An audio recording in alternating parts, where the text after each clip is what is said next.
नमस्कार, जय हिंद। दोस्तों, करंट अफेयर का एक महत्वपूर्ण वीडियो है। इसमें लगभग आपको 35 क्वेश्चन मिलेंगे। वीवीआईपी हैं, इनके टॉपिक मैं और कराया हूं, लेकिन जो नई चीजें ऐड हुई हैं उनको इस वीडियो में मैं कराऊंगा। इसमें मोस्ट इंपोर्टेंट क्वेश्चन हैं जो कि एग्जाम के लिहाज से, दृष्टिकोण से बहुत ही ज्यादा महत्वपूर्ण है। आपको देख के ही समझ में आ रहा होगा क्वेश्चन मोस्ट इंपोर्टेंट है सारे के सारे। तो आइए, उससे पहले मैं फिर एक बात वही दोहरा दूं कि अगर मेरे क्लास का आपको पीडीएफ चाहिए तो आप टेलीग्राम से पीडीएफ प्राप्त कर सकते हैं। पीडीएफ कैसे मिलेगा? डिस्क्रिप्शन में टेलीग्राम चैनल का लिंक है, टेलीग्राम पर जा करके आप पीडीएफ के बारे में जानकारी ले सकते हो। तो चलिए शुरू करते हैं। पहला सवाल देखिए, पहला सवाल कह रहा है, हाल ही में रामसर साइट में शामिल गोकुल जलाशय, इंपॉर्टेंट है ये प्रश्न, नोट कर लीजिए, एग्जाम में छपेगा। हाल ही में रामसर साइट में शामिल गोकुल जलाशय शामिल हुआ है, यह कहां है? ऑप्शन है रोहतास, बक्सर, औरंगाबाद या वैशाली। चूंकि ये बिहार का है इसलिए बहुत ही ज्यादा इंपॉर्टेंट है और रामसर साइट है। ये मान के चलिए कि ये प्रश्न लगभग 100% संभावना है कि आएगा एग्जाम में। नोट कर लीजिए इसको, याद रखिए। रामसर साइट में शामिल होने वाला गोकुल जलाशय जो है यह बक्सर बिहार में है। जी हाँ, बक्सर बिहार में है। दूसरा सवाल देखिए यहीं पर है। आइए दूसरा सवाल देखिए क्या कह रहा है। हाल ही में रामसर साइट में सूचीबद्ध उदयपुर झील, उदयपुर झील अब देखिए राजस्थान मत समझ लीजिएगा, यह भी बिहार का ही है और यह भी रामसर साइट में शामिल हुआ है।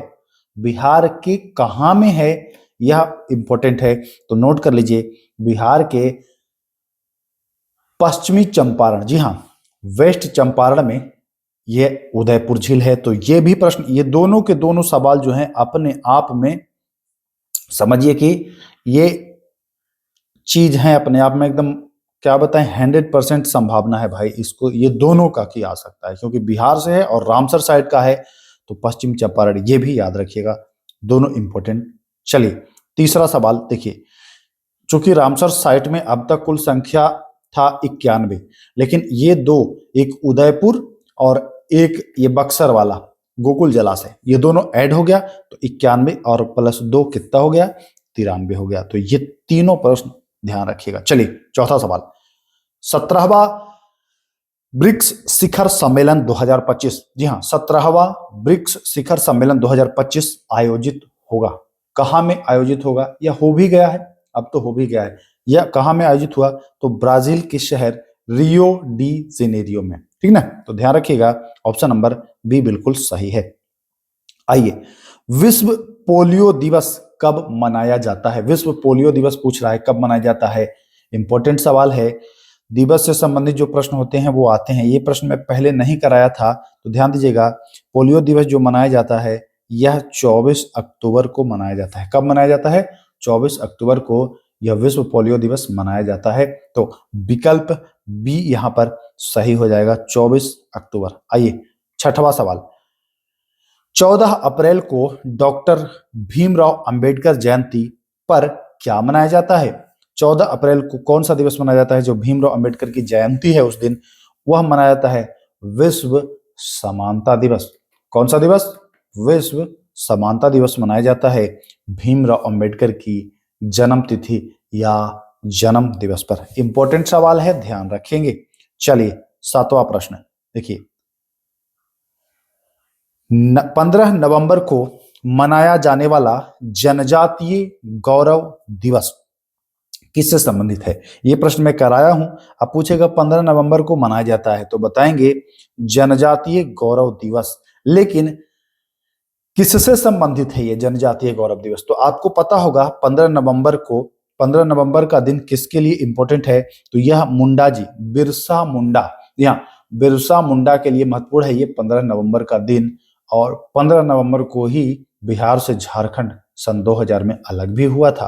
तो ये भी आपको ध्यान देना है कि 15 नवंबर जो संबंधित है यह बिरसा मुंडा जी से संबंधित है, ध्यान रखेंगे।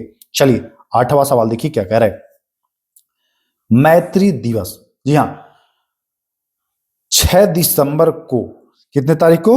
6 दिसंबर को किस देश के साथ भारत का साझा दिवस है? मैत्री दिवस मनाया जाता है 6 दिसंबर को। यह कह रहा है कि यह किस देश के साथ साझा दिवस है ये? तो मैत्री दिवस जो है यह भारत और बांग्लादेश का साझा दिवस है। तो इंपॉर्टेंट सवाल है, ध्यान रखेंगे, विकल्प बी यहां पर सही होता नजर आ रहा है। चलिए आइए 9वें सवाल की ओर। नए भारत का सामवेद, जी हां, नए भारत का सामवेद पुस्तक जो है इसका विमोचन किसने किया था? नए भारत का सामवेद पुस्तक का विमोचन किसने किया था?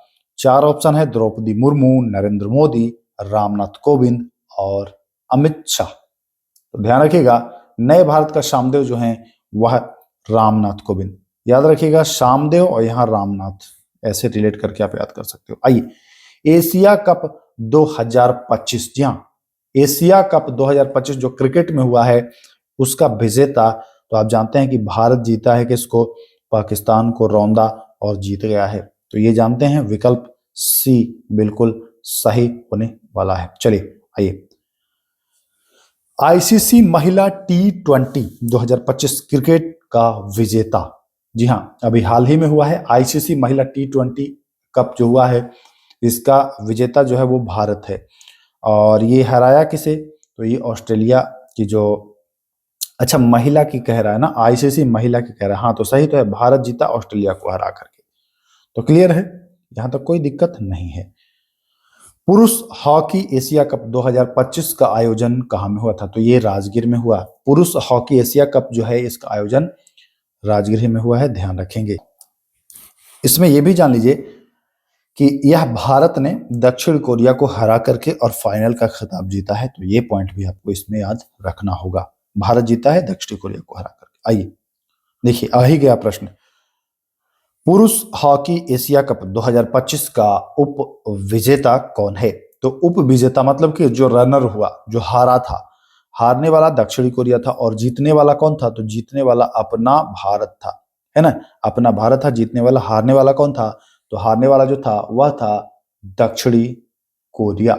आइए सवाल संख्या 14, 17वें पेरिस पैरा ओलंपिक में प्रथम स्थान किसने प्राप्त किया? तो 17वें पेरिस पैरा ओलंपिक में जो पहला स्थान प्राप्त किया है वो प्राप्त किया है चाइना। किसने किया है? चाइना ने किया है, ध्यान रखेंगे। आइए,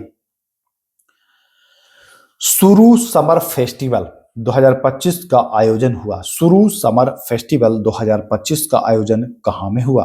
तो यह आयोजन जो हुआ है यह कहां में हुआ है? तो यह लद्दाख में हुआ है। सुरु समर फेस्टिवल 2025 का आयोजन लद्दाख में हुआ है। आइए अगला सवाल, प्रश्न संख्या 16, 26वां दिव्य कला मेला 2025, जी हाँ, 26वां दिव्य कला मेला 2025 आयोजित हुआ है। तो 26वां दिव्य कला मेला जो 2025 में आयोजित हुआ है यह हुआ है अपने पटना में। कहां में हुआ है? पटना में हुआ है। तो ध्यान रखिएगा, पटना सही आंसर हो जाएगा। चलिए 17वां सवाल, गाय यात्रा उत्सव 2025 मनाया गया है। गाय यात्रा उत्सव 2025 में कहां में मनाया गया है? भूटान, नेपाल, श्रीलंका या म्यांमार। तो गाय यात्रा 2025 जो मनाया गया है यह भूटान में मनाया गया है। तो ध्यान रखेंगे, कहां में? भूटान में। मारवत उत्सव 2025, जी हाँ, मारवत उत्सव 2025 मनाया गया। तो यह महाराष्ट्र के नागपुर में मनाया गया। कहां में? महाराष्ट्र के नागपुर में मारवत उत्सव 2025 जो है वह मनाया गया है। चलिए आइए, हाल ही में दिवंगत रवि नाई, जी हाँ, रवि नाई नाम है इनका, रवि नाई, इनका जो संबंध है यह किससे है? तो ये नेता थे। क्या थे? नेता थे। तो जन सेवा का आप लगाइएगा। ला गणेशन का संबंध, ला गणेशन का हाल ही में निधन हुआ, वे कौन थे? तो ला गणेशन भी नेता ही थे, समाज सेवी कह लीजिए। तो ये सही आंसर ए ऑप्शन इनका भी सही हो जाएगा, ला गणेशन। आइए, बसंती देवी के निधन के समय उनका परिचय क्या था? बसंती देवी का निधन हुआ है बसंती देवी क्या थी? तो ये समाज सुधारक भी थी और शिक्षाविद भी थी। तो ध्यान रखिएगा, बसंती देवी, ऑप्शन बी और सी सही हो जाएगा। आइए, श्रम श्री योजना किस राज्य द्वारा चलाई गई है? तो श्रम श्री जो योजना है यह पश्चिम बंगाल के द्वारा चलाई गई है। किसके द्वारा? पश्चिम बंगाल के द्वारा जो है यह चलाई गई है। चलिए अगला सवाल, अपना घर योजना पहली बार किस मंत्रालय द्वारा शुरू किया गया है? अपना घर योजना जो शुरू किया गया है वह पेट्रोलियम मंत्रालय के द्वारा शुरू किया गया है, तो ध्यान रखना है। चलिए, हाल ही में जो तूफान आया था मोथा जो तूफान आया था, इसने बहुत क्षतिग्रस्त किया है भारत में, और इसका नामकरण किसने किया था? तो मोथा का जो नामकरण किया था वह थाईलैंड के द्वारा। किसके द्वारा? थाईलैंड के द्वारा किया गया था। मोथा का नामकरण किया गया था, तो इंपॉर्टेंट है, ध्यान रखेंगे। चलिए आइए 25वां सवाल, संयुक्त राष्ट्र महासभा के 79वें उपाध्यक्ष कौन चुने गए हैं? 79वें उपाध्यक्ष की बात की जा रही है। 79वें उपाध्यक्ष की बात की जा रही है, कौन चुने गए हैं?